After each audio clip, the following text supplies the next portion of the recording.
Hello students, मैं रूपाली हसनाले आज आप सभी को NCERT संस्कृत कक्षा 8 रुचिरा भाग 3 के 11वें पाठ का बचा हुआ अभ्यास कार्य समझाने जा रही हूँ।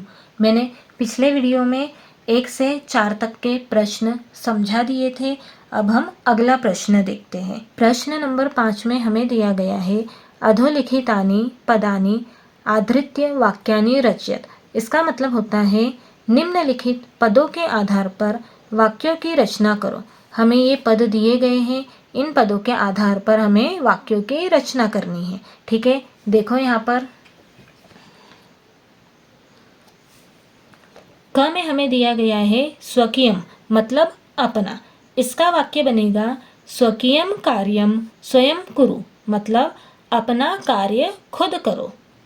ख देखिए सविनोदम मतलब हंसी मजाक के साथ।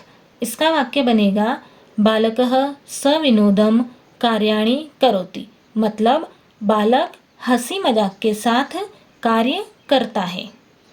ग देखिए सक्रिया मतलब सक्रिय। इसका वाक्य बनेगा राधा समाज सेवायाम सक्रिया अस्ति मतलब राधा समाज सेवा में सक्रिय है। घ देखिए प्रदेशस्य मतलब प्रदेश का।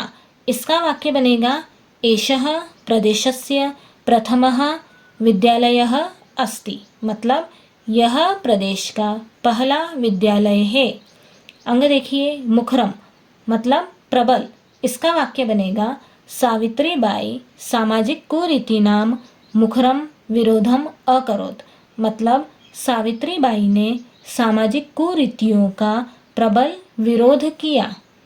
च देखिए सर्वथा मतलब पूरी तरह। इसका वाक्य बनेगा सह सर्वथा सत्यम वदति मतलब वह पूरी तरह से सत्य बोलता है। अब आगे देखिए प्रश्न नंबर 6 के अ में हमें दिया गया है अधोलिखितानि पदानि आधृत्य वाक्यानि रचयत मतलब निम्नलिखित पदों के आधार पर वाक्यों की रचना करो। हमें क में दिया गया है ऊपरी। ऊपरी का मतलब होता है ऊपर। इसका वाक्य बनेगा वृक्षस्य ऊपरी खगाः सन्ति मतलब वृक्ष के ऊपर पक्षी है। ख देखिए आदानम मतलब ग्रहण करना या लेना। इसका वाक्य बनेगा विद्यायाः आदानं सर्वेभ्यः आवश्यकम अस्ति मतलब विद्या का ग्रहण करना सभी के लिए आवश्यक है। ग देखिए परकीयम मतलब दूसरा। इसका वाक्य बनेगा सज्जनः परकीयम दुखम अनुभवति मतलब सज्जन व्यक्ति दूसरों के दुख को अनुभव करता है। घ देखिए विषमता मतलब असमानता। इसका वाक्य बनेगा विषमता द्वेषस्य कारणम भवति मतलब असमानता द्वेष का। द्वेष मतलब नफरत घृणा। ठीक है, असमानता द्वेष का कारण होती है। अंग देखिए व्यक्तिगतम मतलब व्यक्तिगत। एतत् मम व्यक्तिगतम मतम अस्ति। इसका मतलब होता है यह मेरा व्यक्तिगत मत अर्थात विचार है। च देखिए आरोहः मतलब चढ़ाई करना। इसका वाक्य बनेगा गिरिशिखरस्य आरोहः कठिनः अस्ति मतलब पर्वत की चोटी की चढ़ाई कठिन है। अब इसका आ देखिए। इसके आ में दिया गया है मतलब प्रश्न नंबर 6 के आ में दिया गया है अधोलिखित पदानां समानार्थक पदानि पाठात् चित्वा लिखत। इसका मतलब होता है निम्नलिखित पदों के समानार्थक पद पाठ से चुनकर लिखो। परंतु हमें मंजूषा में पद दिए गए हैं जो इस पाठ में है। हम इस मंजूषा से समानार्थी पद चुनकर लिखेंगे। ठीक है, हमें क में दिया गया है शिक्षणे मतलब पढ़ाने में, तो इसका समानार्थी पद बनेगा अध्यापने। तो हम लिखेंगे अध्यापने।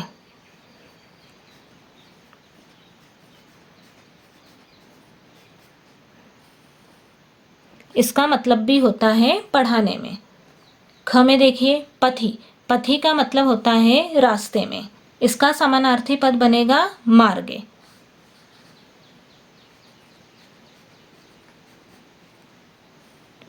मार्गे का मतलब भी होता है रास्ते में। ग देखिए हृदय, इसका समानार्थी पद बनेगा मनसी।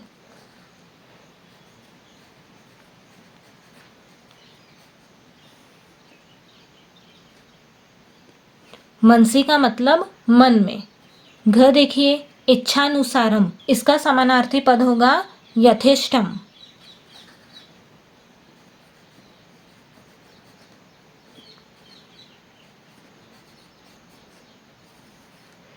यथेष्टम का मतलब होता है इच्छा के अनुसार। अब अंग देखिए योगदानम, इसका समानार्थी पद बनेगा अवदानम, तो हम लिखेंगे अवदानम।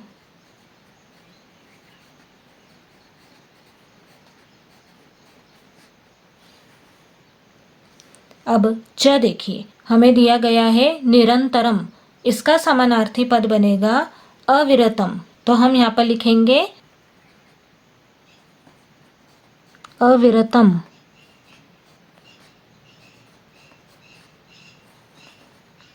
ठीक आया समझ में आप सभी को। अब प्रश्न नंबर 7 देखिए। प्रश्न नंबर 7 के अ में दिया गया है अधोलिखितानाम पदानाम लिंग विभक्ति वचनम च लिखत। इसका मतलब होता है निम्नलिखित पदों के लिंग विभक्ति और वचन लिखो। हमें ये पद दिए गए हैं, हमें इनके लिंग विभक्ति और वचन बताने हैं। ठीक है। क में दिया गया है धूलिम, धूलिम का मतलब होता है धूल को, तो ये कौन सा लिंग है? ये स्त्रीलिंग है। धूलिम कौन सी विभक्ति है? द्वितीय विभक्ति और एक वचन है। ठीक है। अब ख देखिए नामनी, नामनी का मतलब होता है नाम में। ये कौन सा लिंग है? ये नपुंसक लिंग है। और कौन सी विभक्ति है? सप्तमी विभक्ति। नाम में तो कौन सी विभक्ति हुई? सप्तमी विभक्ति हुई। और कौन सा वचन है? एक वचन है। अब ग देखिए अपरह, अपरह का मतलब होता है दूसरा। ये पुल्लिंग है, प्रथमा विभक्ति है और एक वचन है।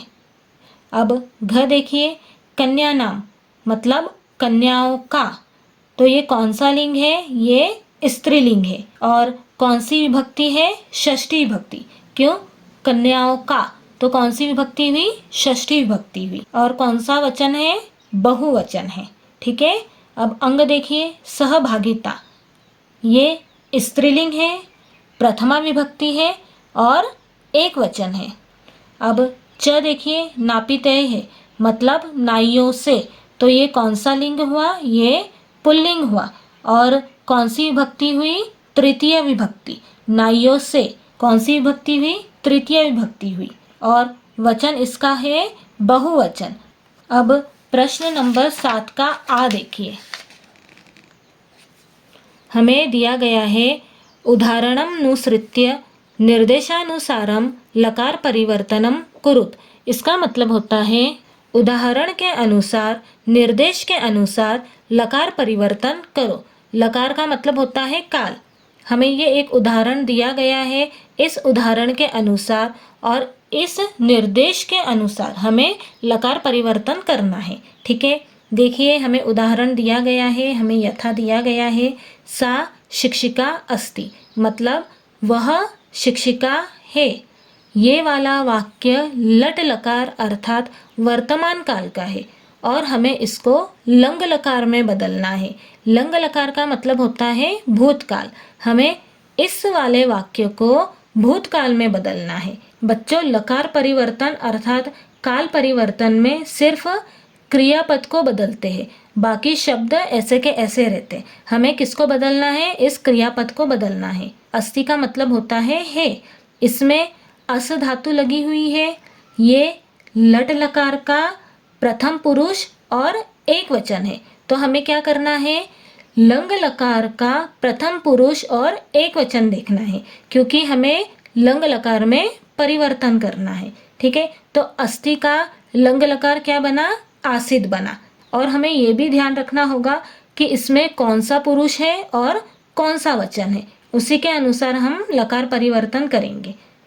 तो अस्ति का लंग लकार क्या बना? आसिद बना। सा शिक्षिका आसिद, मतलब वह शिक्षिका थी। ठीक, आया समझ में आप सभी को। अब क देखिए, सा अध्यापने संलग्ना भवति। इसका मतलब होता है वह पढ़ाने में संलग्न होती है। ये वाला वाक्य लट लकार का है, अर्थात ये वाला वाक्य वर्तमान काल का है और हमें इसको ऋट लकार में बदलना है, मतलब हमें इसको भविष्य काल में बदलना है। तो हम क्या करेंगे, इस क्रियापद को बदलेंगे, बाकी ये ऐसा का ऐसा रहेगा। तो भवती में भू धातु है, ये भव से चलेगी। भवती लट लकार अर्थात वर्तमान काल है, प्रथम पुरुष है और एक वचन है। तो हम क्या करेंगे, ऋट लकार का भी प्रथम पुरुष और एक वचन लेंगे, तो इसका भविष्य काल बनेगा भविष्यति। भवती लट लकार है और भविष्यति ऋट लकार है। सा अध्यापने संलग्ना भविष्यति, मतलब वह पढ़ाने में संलग्न होगी।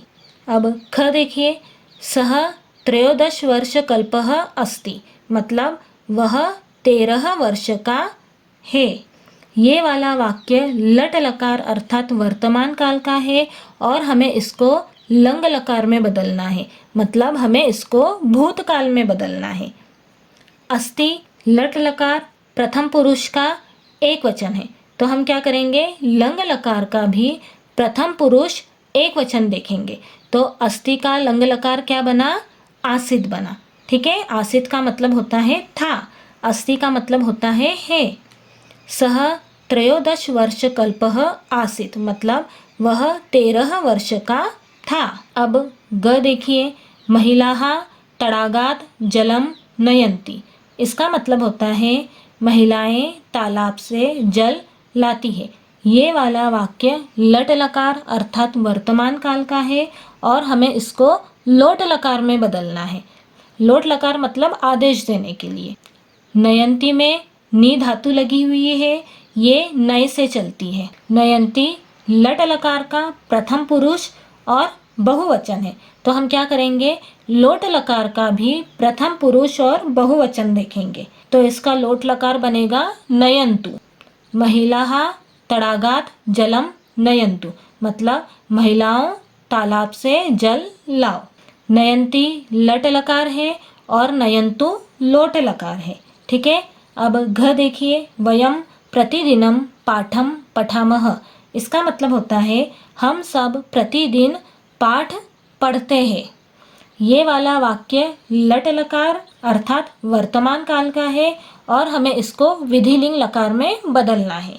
विधिलिंग लकार का प्रयोग चाहिए के अर्थ में होता है। पठामह लट लकार अर्थात वर्तमान काल है और उत्तम पुरुष बहुवचन है, तो हम क्या करेंगे, हम विधिलिंग लकार का भी उत्तम पुरुष और बहुवचन देखेंगे। तो इसका उत्तम पुरुष बहुवचन होगा पठेम। वयम प्रतिदिनम पाठम पठेम, मतलब हम सभी को प्रतिदिन पाठ पढ़ना चाहिए। पठामह लट लकार है और पठेम विधिलिंग लकार है। ठीक है, अब अंग देखिए, यूयम किम विद्यालयम गच्छत। इसका मतलब होता है क्या तुम सब विद्यालय जाते हो। ये वाला वाक्य लट लकार अर्थात वर्तमान काल का है और हमें इसको ऋट लकार में बदलना है, मतलब हमें इसको भविष्य काल में बदलना है।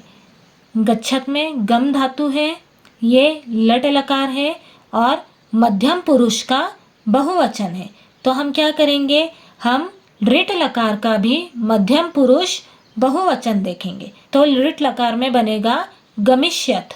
यूयम किम विद्यालयम गमिष्यत। इसका मतलब होता है क्या तुम सब विद्यालय जाओगे। गच्छत लट लकार का मध्यम पुरुष बहुवचन है और गमिष्यत ऋट लकार का मध्यम पुरुष बहुवचन है। ठीक है, अब च देखिए, ते बालकाः विद्यालयात् गृहं गच्छन्ति। इसका मतलब होता है वे सब बालक विद्यालय से घर जाते हैं। ये वाला वाक्य लट लकार अर्थात वर्तमान काल का है और हमें इसको लंग लकार अर्थात भूतकाल में बदलना है। गच्छन्ति में गम धातु लगी हुई है, ये लट लकार का प्रथम पुरुष और बहुवचन है, हमें इसको लंग लकार में बदलना है। तो क्या करेंगे, तो लंग लकार का प्रथम पुरुष बहुवचन देखेंगे, तो लंग लकार में बनेगा अगच्छन्।